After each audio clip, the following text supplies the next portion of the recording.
자, 이제 보실 때는 계약 해제 부분이 되겠습니다. 교재는 596페이지죠. 해제라는 거는 이 계약이 유효하게 체결되었다가 어느 한쪽이 계약을 위반했을 때 그 계약을 반대편에서 파기하는 것. 이걸 계약 해제라고 합니다. 따라서 계약이 해제가 되기 위해서는 전제 조건이 어느 한쪽이 계약을 위반해야 된다. 즉 채무불이행이라는 게 존재해야 됩니다. 을이 돈을 안 준다든가 이래서 계약 위반이 되면 이쪽에서 계약을 위반하면 반대편에서 계약을 일방적으로 파기하는 것. 이걸 계약 해제라고 합니다.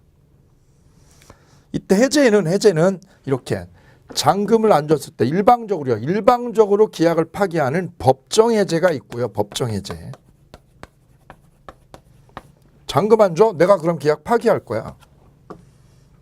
반대로요. 약정 해제가 있어요. 약정 해제. 약정 해제는 잔금을 안 주는 게 아니라 얘가 잔금을 줬어. 잔금을 줬는데 이 매수인이요. 이 건물에 대한 양도세죠. 양도세를 내주기로 했다고 을이. 매수자가. 특약을 한 거예요. 보통 양도세는 매도인. 건물 파는 사람이 양도세 물잖아요. 근데 양도세를 매수인이요. 떠안는 조건으로 계약을 했다고요. 그 상태에서 잔금을 치렀는데 잔금 지불은 끝났어요. 지불을 했으면 계약은 이행된 거 아니에요? 문제는 얘가 해주기로 한 게 뭐냐? 양도세죠. 이 양도세를 건물 양도세를 오늘까지 다 정산해 주기로 했다고. 근데 안 해줬다고. 양도세를 안 내줬어. 그때 해제하는 거를 약정 해제라고 그래요. 약정 해제. 그럼 약정 해제는 언제 쓰는 거냐? 특약을 위반했을 때. 그럼 잔금을 안 주면 잔금을 안 줬을 때 계약 해제하는 거를 법정 해제. 즉 채무 불이행일 때. 매수인이 채무를 불이행했다. 그때 계약을 파기하는 거. 잔금 안 줘? 그럼 내가 계약 깰 거야. 그걸 법정 해제. 이건 법이 정해놓은 해제죠. 법이 정해놓은 해제 사유. 약정 해제는 특약을요. 얘가 잔금은 넣었는데 양도세를 늦주기로 해놓고 안 줬다. 그러면 특약 위반이죠. 특약. 특약을 위반했을 때 하는 거를 약정 해제. 그래서 해제는 이렇게 두 가지로 나눠집니다. 또 하나 있는데요. 합의 해제가 있습니다. 합의 해제.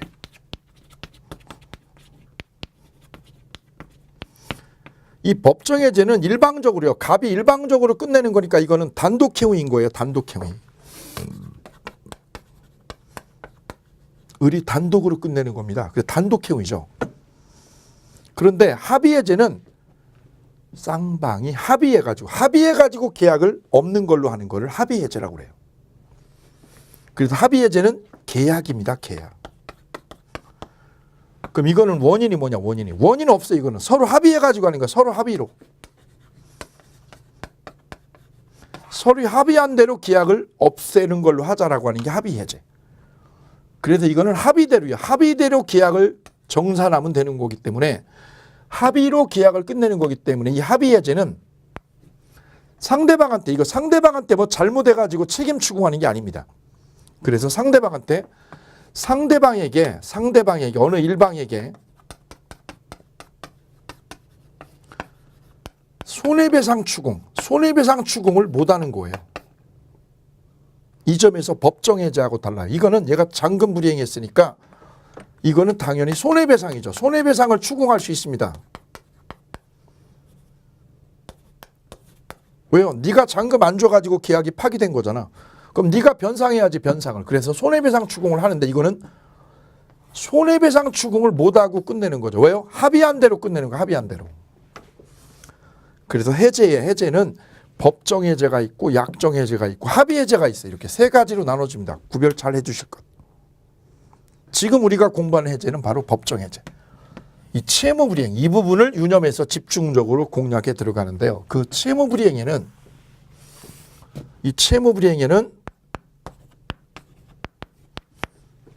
첫째, 이행 지체가 있습니다. 이행을 늦게 하는 거. 잔금 날짜가 지났는데 잔금을 못 주는 거. 이행 지체. 두 번째는요. 이행 불능. 건물이 불이 나버렸다. 이 건물이 불타버리면 이행을 할 수 없죠. 이행 불능. 건물에 가압류가 되면 불능인가요? 그건 아니죠. 가압류된 거를 말소해가지고 줄 수 있으니까 이건 불능이 아니다. 가압류 걸린 거는 불능이 아니다. 그 다음에 채권자 지체. 얘가 줬다 이거죠. 서류를 줬더니 얘가 수령하러 안 온 거를 채권자 지체. 이거는 근데 논란이 있어서 시험에 잘 나오지 않아요. 그 다음 네 번째는요. 을이요. 잔금 날짜 훨씬 전에. 잔금 날짜가 5월 말이나. 근데 을이요. 2달 전에 나 잔금 못 주겠다라고 미리 거절한 거죠. 미리 거절. 그래서 채무불이행에는 이렇게 네 가지가 있습니다. 네 가지요. 단 이 네 가지가 되면 해제 사유가 됩니다. 계약을 해제할 수 있다. 단 채굴을 해야 되는 거는 이거다 이거죠. 이행 불능일 때 하고 이행 지체일 때는 채굴을 한다. 이거는 채굴 안 하고 이것도 채굴 안 한다. 그런데 부수적 채무 불이행일 때 부수적 채무를 위반했을 때 예컨대 토지거래 허가구역에서 어느 한쪽이 허가 절차에 협조 안 해주는 거를 부수적 채무라고 그러죠. 부수적 채무. 협력 의무를 위반했다. 이게 부수적 채무네. 이거 가지고는 계약 해제예요. 해제 사유가 안 됩니다. 그래서 채무불이행, 이 채무불이행이 되어야 계약 해제가 되는데 해제가 할 수 있는데 그 채무불이행이 이렇게 네 가지라는 거 꼭 기억을 해두시고 채굴을 꼭 해야 되는 건 이거다. 채고장. 만약에 지체를 했는데 채고 안 하잖아요. 채고 안 하고 해제하면 이건 효력이 없어요. 채고장 꼭 보내야 되는 거 이거는. 근데 불능이라든가 미리 거절은 불능이 불가능한 거죠. 이거는 채고장을 보낼 필요 없습니다. 둘 다. 이건 즉시 해제합니다. 즉시 해제. 이것도 즉시 해제. 다만 부수적 채무 불이행은요. 부수적 채무는 주된 채무가 아니기 때문에 이거는 해제 사유가 아니라는 거 꼭 기억해 두십니다. 자, 여기까지가 해제 원인이 되겠고요. 해제권 행사. 해제는 일방적으로 하니까 형성권이다. 이때 당사자가 여러 명이면 이 건물주가 갑, 을, 병 여러 명이면 전원이 연락을 해야 되는데 전원이. 이거를 불가분성이라고 그러죠. 그래서 해제권 행사 599페이지 볼까요? 599페이지에 해제권 행사 2번에 보면 당사자가 여러 명이면 전원이 해야 됩니다. 이걸 불가분성의 원리라고 하고요. 이때 조심할 거는 1인이 해제권을 상실하면 이때 갑이 해제권을 잃으면 이 건물이 병하고 공유다. 갑이 해제권을 상실하면 병도요. 병도 같이 해제권을 상실해요. 전원이 해제권을 상실한다. 별 3개. 3번 해제 의사 표시를 했어요. 그러면 철회할 수가 없어요. 즉 철회할 수 없다는 말은 무슨 말이냐. 번복이 안 돼요. 번복이. 해제했죠. 어제 해제했죠. 번복할 수 없어요. 따라서 일방이 계약을 해제한 후 계약 존속을 전제로 상대방에게 이행을 요구하면 상대방은 이미 계약 소멸을 이유로 거절할 수 있는 거예요. 이미 계약을 파기했으니까요. 자, 여기까지 되셨고 이제 마지막이 계약 해제 효과입니다. 해제 효과. 해제가 되면 이 매매 계약을 체결했다가 이렇게 매매 계약을 체결했다가 어느 한쪽의 채무불이행으로 가령 을이 채무불이행했다 또는 갑이 채무불이행했다. 그러면 계약을 해제하게 되죠. 해제를 하게 되면 계약은 다음과 같은 일이 벌어집니다. 즉 이 계약이요. 매매 계약은 1월 1일. 1월 1일이었고 해제가 된 날, 얘가 해제하겠다고 내용 증명을 보내서 도달이 된 날이 6월 1일이다. 6월 1일 해제 내용 증명이 을한테 배달이 됐다. 그러면 계약은 6월 1일 날 해제한 내용 증명이 얘한테 왔잖아요. 이때부터가 아니라 1월 1일로 소급합니다. 소급해 가지고 계약이 꽝이 돼요. 이걸 소급표라고 그래요. 소급표. 그래서 해제가 되면 첫째가 소급표.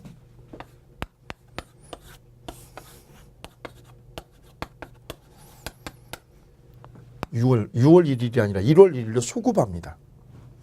그러면 자, 건물이요. 일로 넘어왔을 거 아니에요. 얘 앞으로 건물 이전 등기 됐을 거예요. 건물 이렇게 건물 이전 등기가.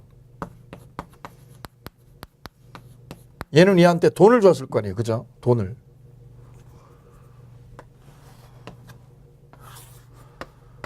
돈을 가지고 왔죠. 돈을. 만약 돈이 5억이면 5억을 가지고 왔겠죠. 근데 이 계약이 꽝되면, 해지가 돼버리면, 파기가 되면 어떻게 되느냐. 서로 원상회복을 해줄 문제가 남습니다. 원상회복을 해라.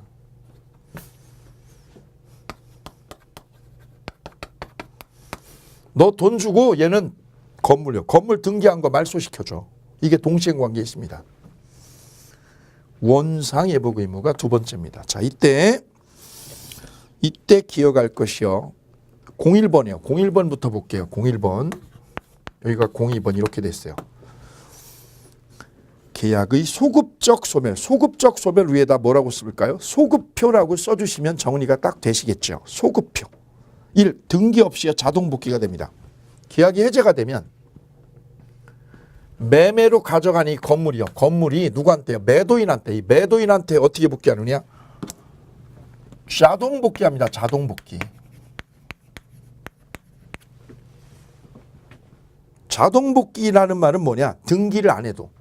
이 건물을요. 매도인 앞으로 등기를 안 해도 소유권이에요. 소유권이 일로 온다는 얘기다. 따라서 이 흥부가 을이요. 을이 이 놀부가 돈을 안 줘가지고 계약을, 이 매매 계약을 해제를 해버리면 매수인 놀부한테 갔던 이 건물이요. 건물 소유권이 자동으로 복귀해버립니다. 자동 복귀라고 그랬어요. 등기 없이의 별표. 등기 없이니까 민법 187조. 그럼 이 건물은 누가 주인이 되느냐? 매도인, 흥부가 주인이 되는 겁니다. 왜요? 소유권이 일로 넘어갔으니까. 문제는 등기부는 여기 남아있어요. 등기부에는 여기로 돼 있어요. 그래도 이거는 소유자가 아니에요. 왜요? 무효등기야, 무효등기. 소유권이 넘어갔다고 그랬어요. 얘가 소유자가 아닙니다. 그럼 흥부는 얘가 소유자니까 소유권에 기해서 이 등기를 날려버리면 돼요. 날려버릴 수 있는 말소 청구권이 생깁니다. 그게 쌍괄호 2번. 매도인의 말소 등기 청구는 물권적 청구권이다. 이게 왜 물권적 청구권이에요? 소유권에 기한 거다. 쓰세요. 소유권에 기한 거니까 물권적 청구권이다.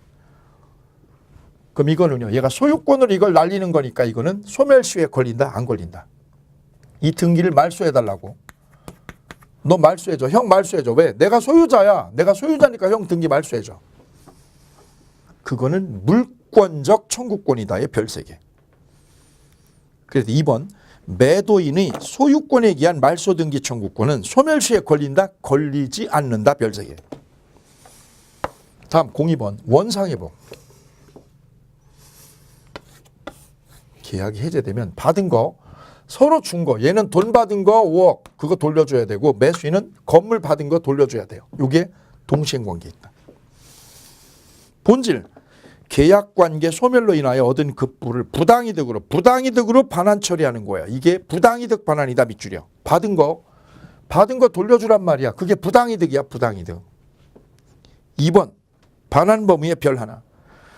이게 현존 여부나 선의 악의를 불문하고 선의든 악의든 똑같아요. 다 받은 거 다 토해냅니다. 전부 반환합니다. 전부 반환의 별표. 이때 선의든 악의든 똑같다는 것. 거기에 두 줄 그십시오. 세 번째, 금전 반환. 얘가 5억을 받았으면 5억을 돌려주는 게 아니라 이자까지 물어줍니다. 이자까지요. 법정이자 연 오픈. 법정이자까지 물어줍니다. 이때 동그라미 2번의 별표. 법정 해제의 경우 수령할 금전에 5억의 돈에다가 이자를 묻는 거는 이자를 왜 묻는 거냐? 이걸 이자를 왜 붙이는 거예요? 부당이득 반환이다. 밑줄이요. 부당이득. 왜? 이 돈은 남의 돈이죠. 남의 돈에서 이자가 뿌른 거니까 부당이득이다. 지체로, 이행 지체로 인한 게 아니라는 거. 거기에 두 줄 긋니다. 네 번째, 물건. 얘가 건물 줄 때는 건물만 주는 게 아니라 뭐까지요? 건물 임대료. 임대료를 뭐라고 그래요? 과실. 과실까지, 임대료까지 물어줍니다. 건물 주고 임대료 주고. 얘는 원금만 줘요? 이자 주고요? 이자 주고 얘는 건물 주고 과실, 임대료까지. 요거가 서로 동시행관계에 놓여 있다는 점. 다음 쌍괄호 6번의 별 3개. 해제로 인한 원상회복 시 과실상계는 적용되지 않는다는 게 우리 판례니까 꼭 기억해 두십시오. 아주 중요한 논지니까 6번에. 다음 03번.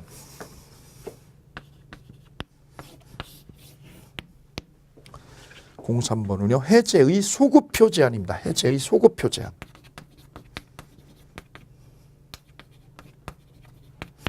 자, 여기 볼까? 해제가 6월 1일 날 되면 계약한 날 1월 1일로 처음부터 소급해가지고 계약은 꽝이 돼버립니다. 이걸 소급표라고 그래요. 그럼 서로 받은 건 돌려주면 되거든요. 근데 문제는 이 소급표를 인정하게 될 때 이게 두 사람만 있으면 아무 문제가 없어요. 둘만 있으면. 야, 6월 1일 날 깨진 게 아니라 이때부터 깨진 거야. 왜? 우리 대법원은 소급표를 인정해.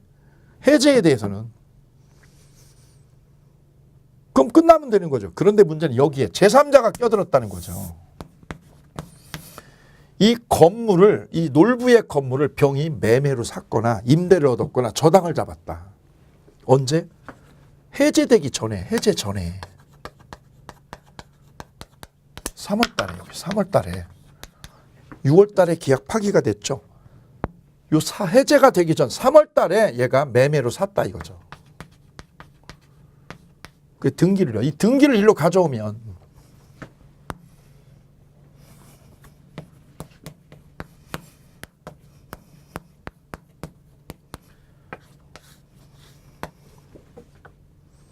얘는 계약을 한 당사자는 얘네 둘이고요.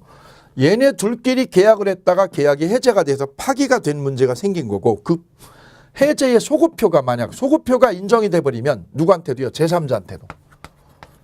이 제3자한테도 소급표가 인정이 돼버리면 얘는 소유권을 뺏기게 되죠. 쟤한테. 그거는 얘한테 명백히 부당한 거죠. 왜요? 얘가 매매할 3월 달에는 을이 소유자였고 이거 아무 문제가 없었거든요. 아무 문제 없이 건물을 인수했거든요. 근데 해제가 소급해서 이 소급표를 인정해버린다. 그럼 얘는 건물을 돌려주라는 거죠. 갑한테. 그거는 부당하기 때문에 우리 민법은 548조를 여기다 만들었어요. 548조 단서. 계약의 해제는 이 계약의 해제는 소급한다. 단 그 소급표가 누구한테요? 제3자에게. 제3자에게 소급표가 미치지 않는다.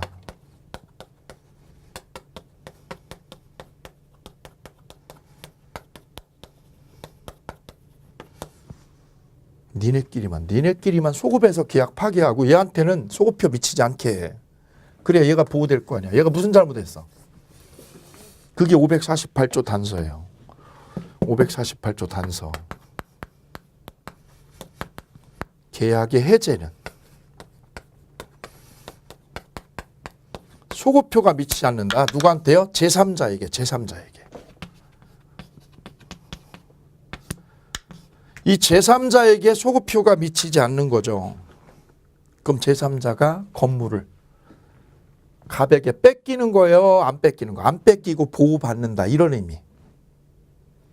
이때 제3자가 되려면 얘가 제3자가 되려면 어떤 요건을 갖춰야 되느냐? 이 등기요. 등기된 건물을 매매로 사고 자기가 완전한 권리를 갖춰야 됩니다. 이게 제3자입니다. 그래서 조문요. 조문. 계약의 해제는 제3자의 권리를 해하지 못한다라고 돼 있죠. 별표하고요. 즉 1번 해제의 소급표가 누구한테요? 제3자에게 미치지 않는다는 거죠. 소급표가 제3자에게 미치지 않는다. 얘 보호해 준다는 뜻이죠.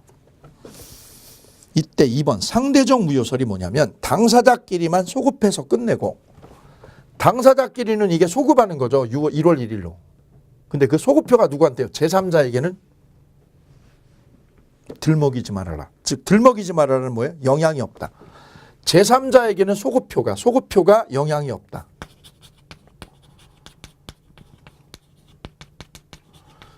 제3자에게 영향이 없다는 말은 얘가 보호받는다 이런 얘기죠. 소급표가 얘한테는 영향이 없으니까.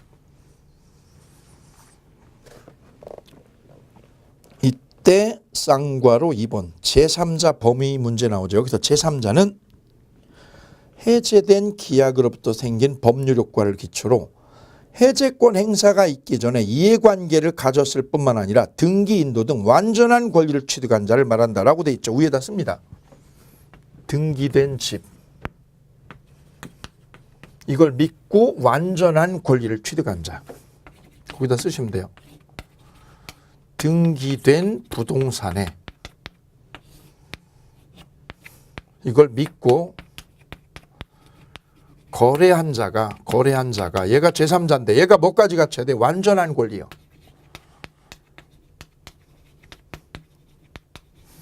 완전한 권리를 취득한 사람, 얘를 제3자라고 부른다. 다시 한번 정리. 등기된 부동산, 이 등기된 건물을 믿고 거래를 해야 되죠. 거래. 그 거래한 자가 뭘 갖춰야 돼? 완전한 권리. 여기서 완전한 권리라는 말은 얘가 등기를 꽂든가 여기다.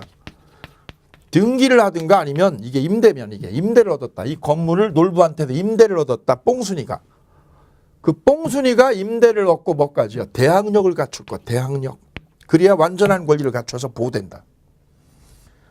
얘를 뭐라고 하느냐? 해제 시 보호받는 제3자. 이 제3자를 계약 해제 시에도 보호받는 제3자. 이렇게 부르게 되는 거예요. 여기다가 써주시면 됩니다. 계약 해제 시 보호받는 제3자.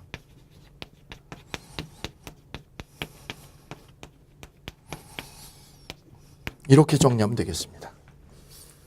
반드시 기억해 주셔야 되는 포인트는 이거죠. 등기된 부동산이어야 됩니다. 여기에 등기가 돼 있어야 되죠. 그리고 완전한 권리로 자기가 등기를 갖추거나 대항력, 전입신고를 꽂아야 되는 거예요. 그래야 보호가 됩니다. 또 만약에 등기 안 된 집. 등기 안 된 집에 임대를 얻었다. 뽕순이가 이렇게. 뽕순이가 등기 안 된 집에 임대를 얻고 이 집을 임대했고 여기다 보증금 5천만 원 걸고요. 보증금 5천 걸고 전입신고했다 이거죠. 전입신고하고 여기서 거주하면 지금 잘 살고 있는데 갑자기 연락이 왔어요. 계약 해제돼서 이 매매 계약이 꽝 돼가지고 흥부하고 놀부하고 이 집 매매 계약이 해제가 돼서 끝났다고 나가라고 연락이 왔어요. 이때 뽕순이가 비워야 되느냐 보호되느냐 안 되느냐 이거죠. 등기된 집에 거래를 하고 대항력을 갖춰야 되는 거거든요. 이 집에 등기 안 된 집이죠. 등기 안 된 집에 임대를 하고 전입신고했죠. 이때는 얘가 보호를 못 받아요. 해제가 되면. 보호 못 받는 거예요. 그래서 얘는 쫓겨납니다. 이 집은 등기된 집에 임대 얻으면 임대하고 여기다 전입신고하면 얘는 보호돼요. 여기 이쁜이는 보호를 받는 거예요. 왜요? 등기된 집에 계약을 했으니까. 근데 여기는요. 등기 안 된 집. 등기 안 된 오피스텔, 등기 안 된 원룸에 임대 얻고 전입신고했죠. 얘는 보호 안 돼요. 이 뽕순이는. 그래서 보호되기 위해서는요. 이 매매계약, 갑을 간의 계약이 해제가 되어서 얘가 보호되기 위한 요건은 뭐냐? 이거죠. 이 부분. 등기된 부동산을 믿고 거래한 자가 완전한 권리를 갖췄느냐? 이 문제입니다. 그래야 해제 시에 보호받는 제3자에 포함이 되겠습니다. 이 부분이 집중 탁해. 그래서 기억, 니은, 디귿 한번 읽어주시면 되겠는데요. 뒤로 넘어가면 제3자 범위 확대 이론이 나오죠. 확대 이론의 별 3개. 확대 이론은 뭐냐면 이런 의미를 가져요. 자, 여기서 병은 지금 해제가 되기 전에, 즉 계약 깨지기 전에 6월 달인데 깨지기 전에 3월 달에 매매했죠. 얘는 보호되는 거예요. 등기했으면. 해제 전에 집을 사가지고 등기했잖아. 보호되죠. 그런데 만약에 해제 후에 6월 달에 해제됐죠. 9월 달에 이 집을 매매를 샀다고 해볼게요. 얘는 보호될까요? 해제 후에 집 샀죠. 얘는 보호될까요? 이때 병은 선일 때만 보호돼. 해제 후에는 얘가 선일 때, 즉 선이라는 말은 해제된 거를 모르고, 이게 계약 해제된 거를 모르고 샀을 때만, 선의 3자 이때만 얘가 보호받는다. 보호받는 제3자입니다.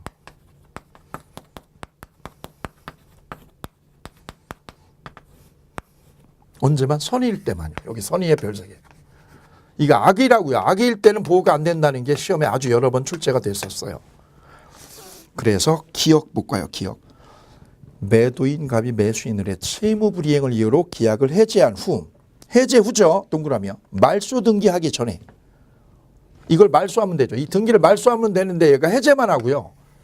해제만 하고 이걸 말소 안 한 거예요. 그러면 얘가 이걸 등기가 돼 있으니까 집을 매매할 빌미가 되죠. 해제해놓고 이거 말소 안 하면 이거 등기를 넘길 수 있죠. 팔았다 이렇게 매매로 팔았다. 이때 병이 해제된 거를 모르고 샀다. 모르고. 그럼 집은 병거가 되고요. 병거가 되고 갑이 뺏어올 수 없어요. 해제 후 뭐 하기 전? 말소 등기 전에. 해제는 해놓고 이거 해제만 해놓고 이 등기 말소를 하기 전이죠. 이렇게 하면 돼요. 해제 후 말소 등기 전. 병이요. 병이 해제 사실을 알고 샀어 모르고 샀어. 모르고 사면. 해제된 거를 모르고 집을 사면 얘는 보호됩니다. 따라서 매도인은 해제 후 이를 모르고 고려한 제3자에게는 해제의 소급표를 주장할 수 없게 되어요. 따라서 매도인은 제3자 병의 등기를 말소할 수가 없습니다. 그러면 누구 거 되느냐? 집은 병소유가 됩니다. 병소유. 반대로 니은이요. 해제 후 말소 등기 전 해제 사실을 뭐 하고요? 알고 동그라미. 알고 매입한 자는 보호되지 않아요. 그래서 해제 후에는 계약 해제된 후에는 제3자가 언제만? 선의일 때만. 선의일 때만 보호받고 악일 때. 악일 때는 얘가 보호를 못 받는다는 거 아주 유념하셔야 될 중요한 맥이 되겠습니다. 그 다음 쌍괄호 3번에 해제 시 보호되는 제3자 범위 나와 있죠. 거기에서 3번이요. 3번의 별표. 1번, 2번은 그냥 읽어보시면 간단하게 해결이 되고요. 3번 해제된 계약에 의하여. 이 계약이 뭐가 됐어요? 해제가 됐죠. 해제가 된 계약. 해제된 계약에 의하여 채무자의 뭐가 된 거? 책임 재산이 된 계약의 목적물. 계약의 목적물이 뭐예요? 거기에 건물이라고 쓰시면 되죠. 건물. 계약의 목적물인 건물을 여기다 뭐 한 사람? 가압류를 여기다 꽂았어요. 병이 이 건물에다 뭘 꽂았어요? 가압류를 꽂았어. 가압류를. 그럼 가압류는 계약의 목적물인 건물에다가 가압류를 꽂은 거죠. 그러면 이 가압류는 갑을 간의 계약이 해제가 되어도 이 계약이 꽝 돼도 이 가압류는 보호가 되는 거예요. 매매가 꽝 돼도 가압류는 보호된다. 다음 우측에 쌍괄호 4번 여기에 별 5개 합니다. 해제 시 보호되는 제3자에 해당되지 않는 사람 여기 있습니다. 이 부분 기억하십니다. 계약이 해제가 되었을 때 얘가 보호가 되는 경우가 있고 보호 안 되는 경우가 있다. 바로 이 부분입니다. 보호 안 되는 경우. 첫째, 채권 양수인. 채권 양수인 볼까요? 채권 양수인은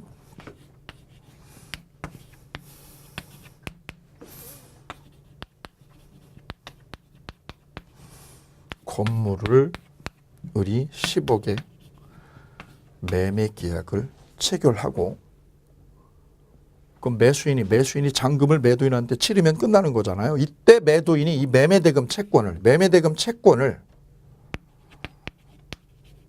매도인 갑이 받는 돈이죠. 이 매매대금 채권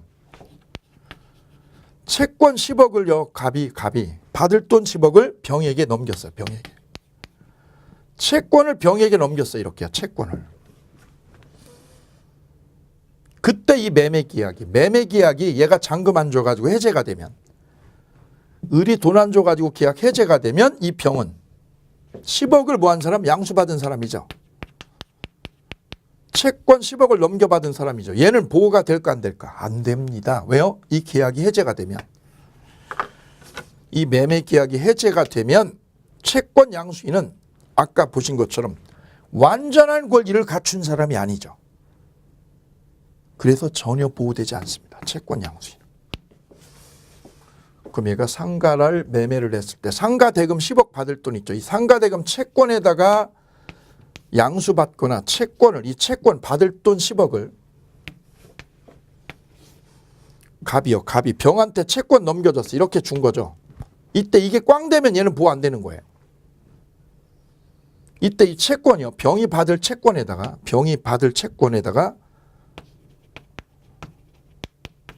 가압류를 때린 사람. 얘가 받을 돈 10억 있죠. 이 10억에다가 누가요? 가압류를 때려버리면 보호되나요? 이게 꽝 되면 이 가압류도 보호 안 됩니다. 채권 양수인도 보호 안 되고 채권에다 뭐 걸어도 가압류 걸어도 보호 안 돼요. 이게 등기된 게 아니잖아요. 등기된 권리여야 되는데 등기된 권리가 아니기 때문에 이거 꽝이에요. 다 꽝. 그래서 1번 상가 분양 계약상 분양대금 채권 중 미수금 채권을요. 채권을 양도받은 채권 양수인은 보호받는 제3자가 되지 않아요. 두 번째는요. 채권에다가 뭘 건 사람? 가처분이나 가압류. 여기다 가처분을 걸었다.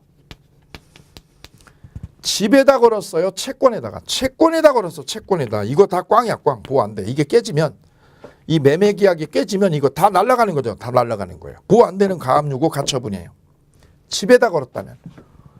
등기된 집에다 가압류나 가처분을 걸었다면 이거는 해제가 될지언정 갑을 간의 매매가 해제가 될지언정 이 가압류는 보호가 되는 거예요. 근데 어디다 걸면? 채권에다가요. 채권에다가 뭘 걸면? 가압류를 걸거나 채권을 양도받은 사람은 보호가 전혀 안 된다. 세 번째는요. 매수인으로부터 임차한자 할 때 매수인이 뭐냐면 등기 안 된 집이네요. 등기된 집이요. 등기 안 된 집. 등기 안 된 집을 임차한자. 보호 안 되는 거죠.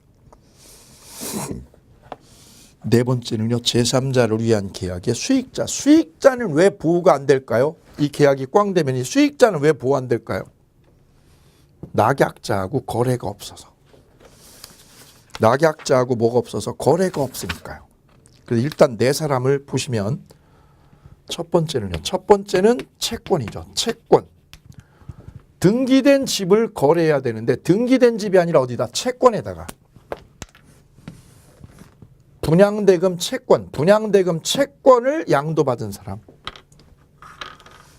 채권을 양수하신 분. 집을 사야지. 집을 등기를 해야지. 채권을 양수받았죠. 보호 안 되죠. 니은 채권을 뭐 한 사람? 가압류나 가처분한 사람. 보호 안 되는 거죠. 세 번째는요. 등기된 집이요. 등기 안 된 집. 등기 안 된 집. 등기 안 된 집에 세 얻은 사람. 세입자. 전입신고해도 이분 전입신고해도 꽝입니다. 보호 안 됩니다. 왜요? 등기 안 됐어요. 네 번째는요. 제3자를 위한 계약에서 누구요? 수익자. 수익자 보호 안 됩니다. 왜요? 낙약자하고 거래한 게 없잖아요.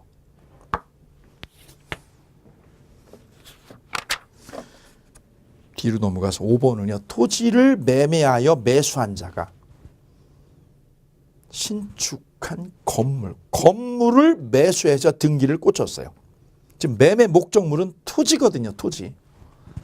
토지를 매매했는데 병은 건물을 사가지고 등기했어요. 얘는 보호 안 돼요. 왜요? 매매 목적물은 토지거든요. 땅을 거래했어야 되는데 건물을 거래했죠. 얘는 보호 안 되는 거죠. 토지가 아니라 뭘 거래한 사람? 건물이죠. 건물을 매수한 자. 얘 보호 안 되는 거예요. 지금 매매는 토지인데 왜 엉뚱하게 건물을 매수했어? 이러면 보호 안 됩니다. 그 다음 비읍. 여섯 번째죠. 무허가 건축물의 키워드입니다. 무허가 건축물을 매수하고 소유자로 등재한 사람. 이분도 보호가 안 되죠. 왜냐? 등기를 못한 거니까요. 등기를 못해서 쓰세요. 등기를 못했으니까. 그래서 보호 안 되는 사람이 지금 6분입니다. 6분. 이거 반드시 정리해 두시고 책상에 써두시고 많이 봐주셔야 됩니다. 해제 시 보호받는 제3자. 계약 해제 시 보호받는 제3자에 해당하지 않는 사람 6분. 채권 양수인, 채권 가압류한 사람, 등기 안 된 집 세 얻은 사람, 수익자, 그 다음에 토지가 아니라 건물 매수한 사람. 마지막은 뭐예요? 무허가 건축물 매수한 사람. 무허가 건축물 매수한 사람. 이분은 왜 보호한대요? 등기를 못해서. 그 다음 공사번은요. 계약의 해제나 해지는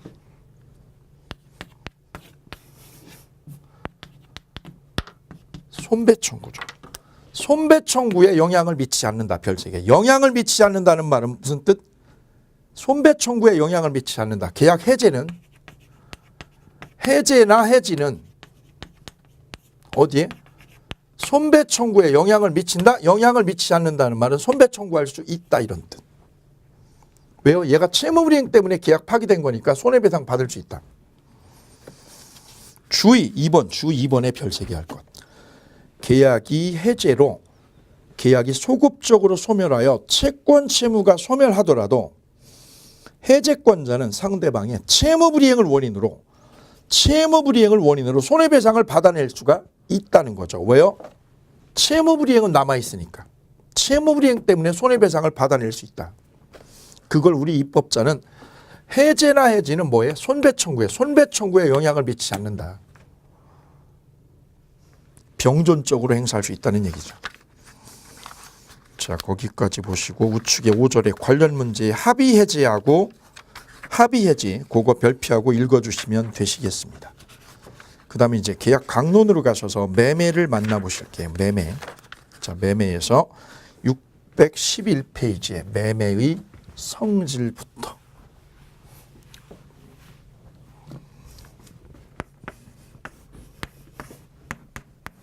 매매는 재산권이죠.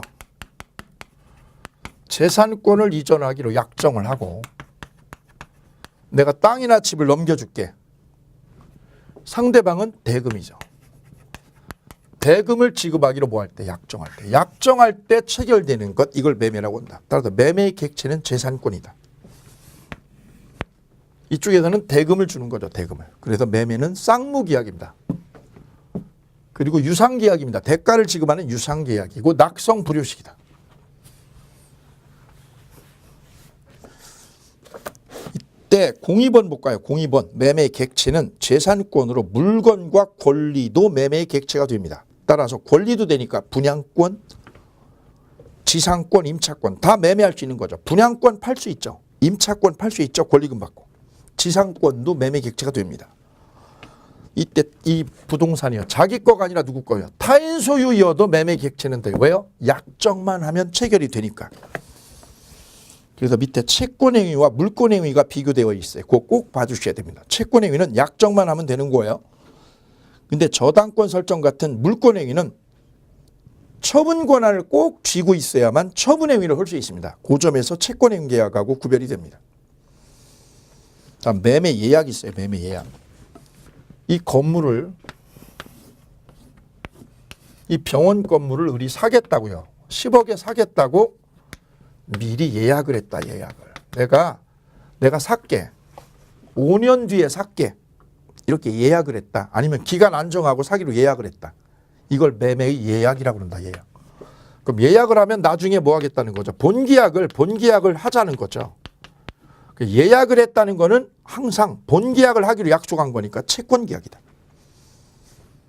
이때 예약을 완결할 권리요. 이 예약을 완결할 권리를 예약 완결권이라고 하고 이 예약 완결권은 행사기간이 몇 년이다? 10년이다. 10년. 10년 안에 완결을 안 하면 이 완결권이 법적으로 없어집니다. 이건 제척기간이라서 없어집니다. 그 예약 완결권은 10년의 제척기간에 걸립니다. 이때 중요한 조문 하나가 564조 2항입니다. 2항. 611페이지에는 564조 2항 전항의 의사표시의 기간을 정하지 않은 경우 예약자는 상당 기간을 정해서 매매 완결 여부의 완결 여부 확답을 상대방에게 채구할 수 있다. 얘가 예약을 해놓고 본계약을 안 하는 거지. 그럼 얘가 답답하죠. 답답하니까 얘한테 채구한 거예요. 완결권 행사할 거야 말 거야. 채구를 했어. 채구를. 그랬더니 얘가 답이 없네. 확답이 없으면 예약은 효력을 잃는다. 삼각형. 예약을 없애버립니다. 예약한 걸 없애버립니다. 얘가 최고를 했는데 그래도 완결권 행사를 안 한다? 그러면 예약이 없어집니다.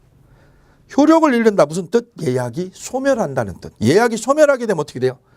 이 예약으로부터 얘가 벗어나게 돼요. 구속에서 벗어나서 갑은 이 병원을 을에게 안 팔고 딴 사람에게 제3자에게 매각할 기회가 보장이 되는 거예요. 그래서 최고를 해서 얘가 답변을 안 하면 예약이 없어진다는 거 꼭 기억을 해 주셔야 됩니다. 뒤로 넘어가셔서 예약 완결권 02번 있습니다. 완결권 행사기간 쌍괄호 2번 있죠. 예약 완결권은 예약이 성립한 때로부터 몇 년 10년의 제척기간에 걸리고 따라서 완결권자가 물건을 인도받은 경우에도 인도받은 경우는 무슨 뜻? 점유를 해도 10년이 경과하면 소멸합니다. 별표. 왜냐? 제척기간은 점유를 해도 얘가 점유를 해도 이건 끝나는 거야. 10년 지나면. 그래서 거기다가 써두세요. 써두셔야 될 게 뭐냐면 이 부분입니다. 등기청구권은 채권이니까 이거는 몇 년에 10년에 뭐에 걸리죠? 소멸시에 걸리죠. 근데 이거를 10년에 소멸시에 걸리는데 점유를 하면 뭐 하면 매수자가 매매를 하고 이걸 점유를 하면 소멸시에 걸리나요? 시효에 안 걸린다. 이거는 소멸시효에 안 걸린다 이런 얘기죠. 소멸하지 않는다 이런 뜻. 그런데 예약 완결권은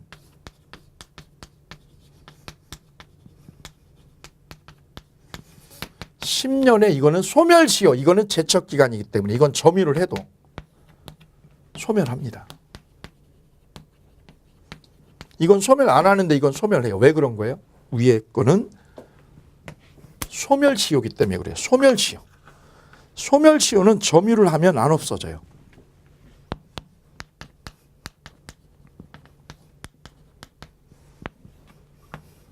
근데 이거는요. 예약 완결권은 제척기간입니다. 제척기간.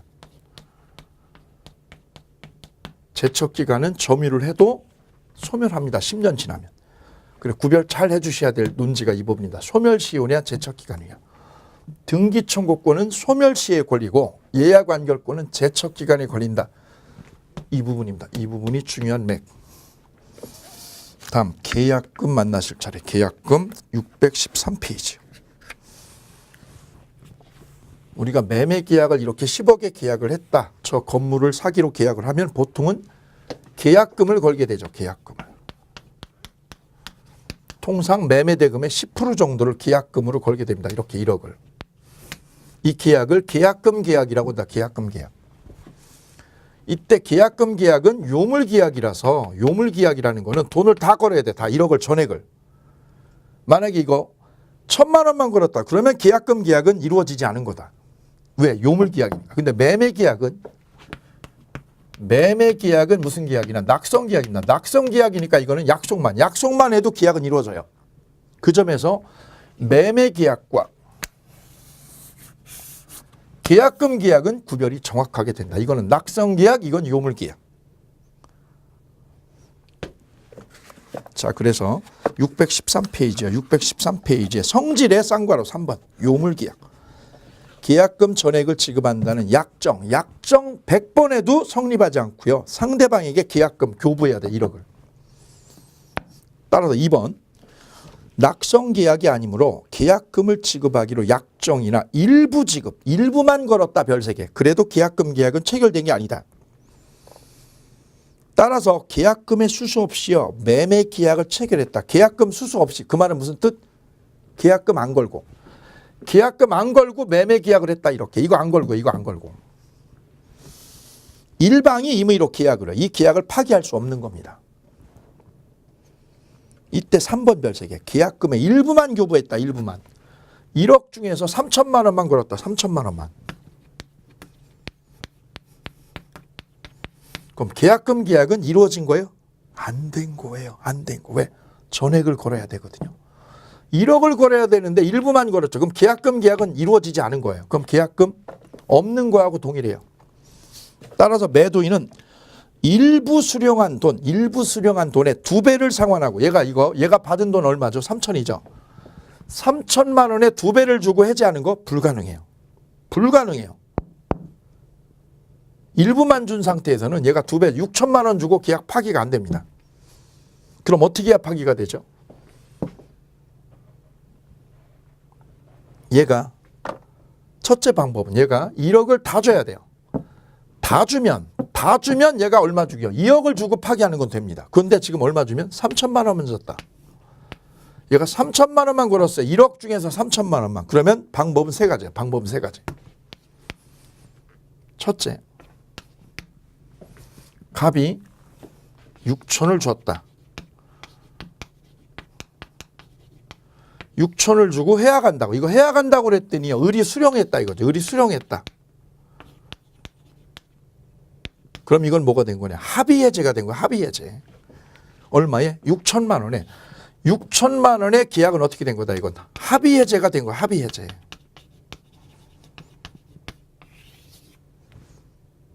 줬잖아요. 준 걸 얘가 받았다는 거는 끝내자는 거죠. 그게 합의해제.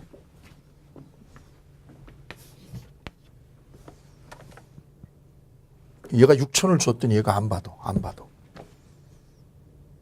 그럼 어떻게 되죠? 해제가 안 됩니다. 6천 줬더니 얘가요. 아, 나 싫어. 나 싫어. 그럼 해제할 수가 없습니다.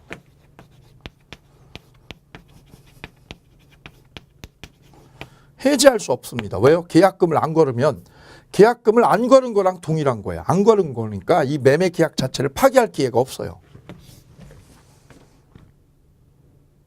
그래서 계약금 일부만 줬을 때는 6천만 원만 주고요. 6천만 원만 주고는 잘 보세요. 여기 1번은 뭐냐면 6천을 줬더니 을이 뭐 했을 때 수령했다면 합의해제가 된 거예요. 근데 만약에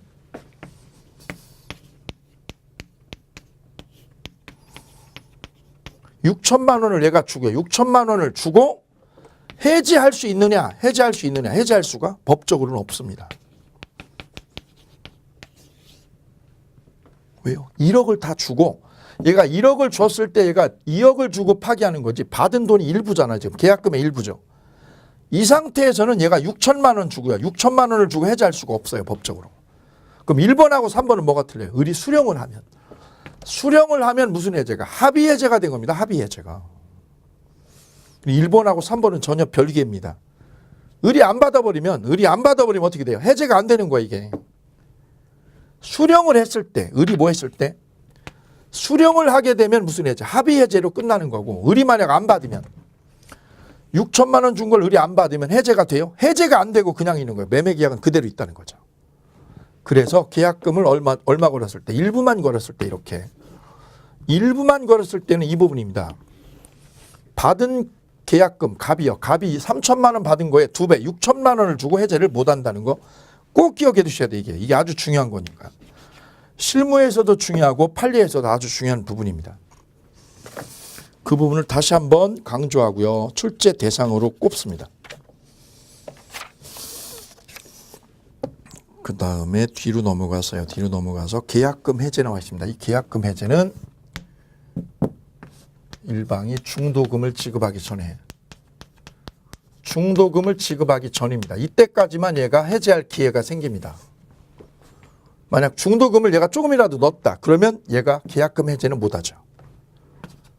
해제 방법은 을은 1억을 걸었으니까 1억을 얘는 포기하면 되죠. 을은 포기하고.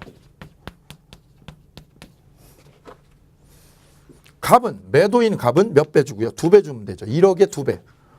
2배를 물어주고 파기할 수 있다. 2배 제공이죠. 2배 제공. 이때 을이 안 받으면 얘가 2배 2억을 줬더니 얘가 안 받으려고 그래요. 그러면 공탁까지 걸 필요가 없다는 게 판례예요.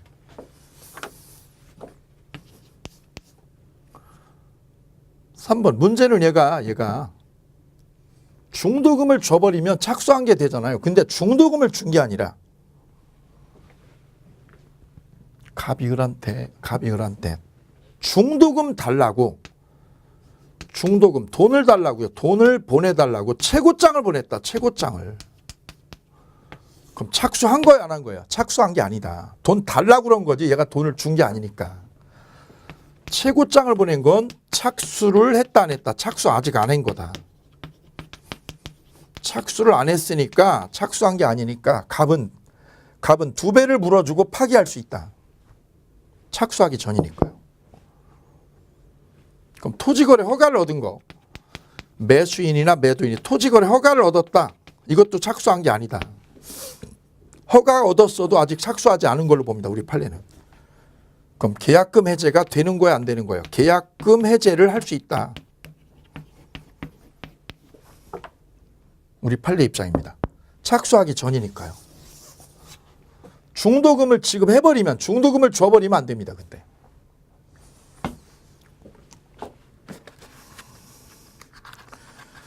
그래서 615페이지에 쌍괄호 2번에 이행착수 시기 나와 있죠. 그거 굉장히 중요합니다. 1번부터 4번까지요. 아주 중요한 논점들 쫙 들어있어요.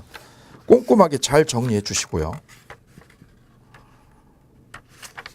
마지막 해제 효과. 계약금 해제 효과입니다.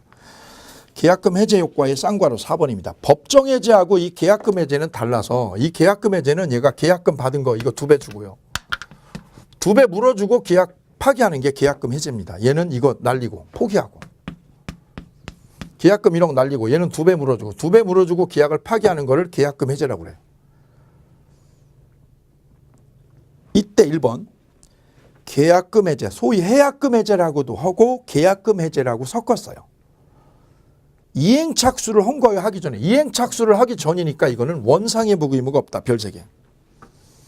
두 번째는요. 계약금 해제 시에는 손해배상을 물을 수 없어요. 왜요? 계약금 떼이고 계약금만 떼이고 끝나는 거니까 별도로 손해배상을 물을 수 없다. 그래서 법정 해제하고 계약금 해제가 다른 점은 법정 해제에서는 우리가 공부했던 법정 해제는 원인이 뭐냐면 채무불이행이었어요. 채무불이행. 어느 한쪽이 계약을 위반해서 계약을 파기한 거죠. 그때 하는 해제가 법정 해제고 이 법정 해제일 때는 당연히 뭐 할 수 있게 되느냐. 손해배상을 청구하게 됩니다. 손해배상을 추궁할 수 있어요. 왜요? 채무불이행 한 사람이 있으니까. 근데 계약금 해제는 채무불이행 때문에 결렬된 게 아니잖아요. 그냥 계약금을 날린 거예요. 계약금을 날리고 계약을 이 매매 계약을 뒤집어 엎어버리는 거기 때문에 이거는 손해배상을 추궁할 수 없습니다. 그냥 계약금만 떼이고 끝나는 거예요. 그 점에서 법정 해제하고 계약금 해제는 확연히 구별이 됩니다. 손해배상 추궁이 되고 이건 손해배상 추궁이 안 되는 거예요. 또 하나는 원상회복을 이건 하죠.